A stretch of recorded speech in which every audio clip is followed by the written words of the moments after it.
So I played Apartment 407, an indie horror game, allegedly.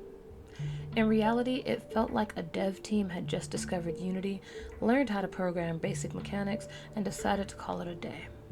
I went in expecting gameplay that might give me 1408 haunted hotel room vibes.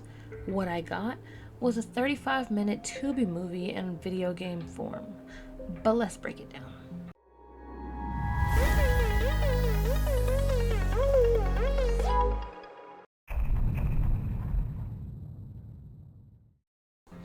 You start outside an apartment building.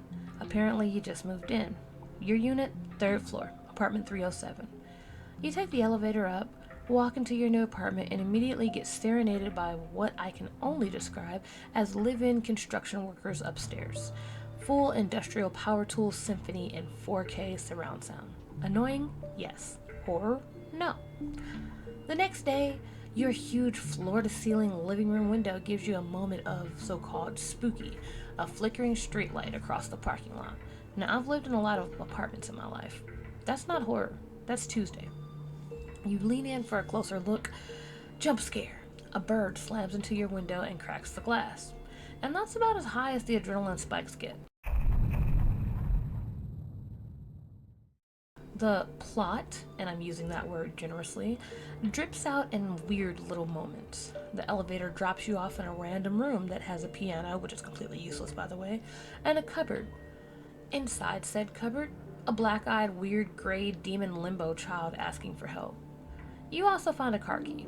Said car key leads you to a car in the parking lot that now has a hand sticking out from it, delivering some part of your disjointed backstory. You ask the building manager and another tenant who lives in apartment 407. They get cagey, shady, big we don't talk about Bruno energy. So of course you go snooping.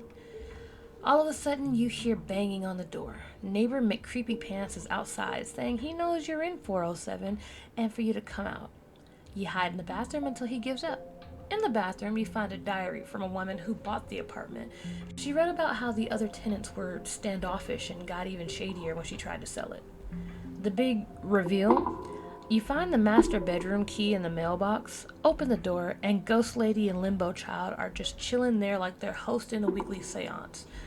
They tell you the tenants murdered them to keep property values high. You agree to tell her story. Game ends with some text on the screen saying you did just that. Roll credits. No twist, no consequence. Just poof. Done.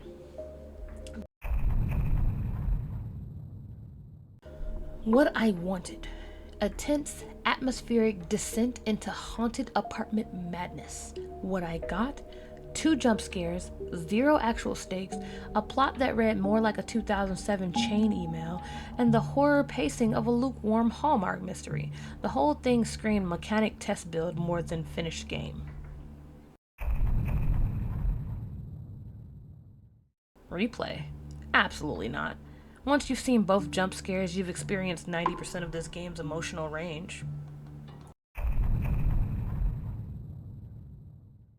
I'm giving Apartment 407 a negative 10 out of 10 for being a disjointed, disappointing collection of what the fuck. This so-called game, or lack thereof, annoyed me so much I think I'm going to write an angry letter. Dear game developers, this was the most disappointing experience I had ever allowed to take up space on my hard drive. Enclosed is an invoice for $1,002.99, $2.99 for purchasing the game, $1,000 for my emotional damages. Love, Crunk Bunny. Well, that was something. If you enjoy watching me suffer for your entertainment, smash that like button and subscribe for more digital disasters. And remember, if you hear banging on the door, it's probably not the pizza guy. This is Crunk Bunny signing off, wishing you lots of peace, love, and world domination. Mwah! Bye!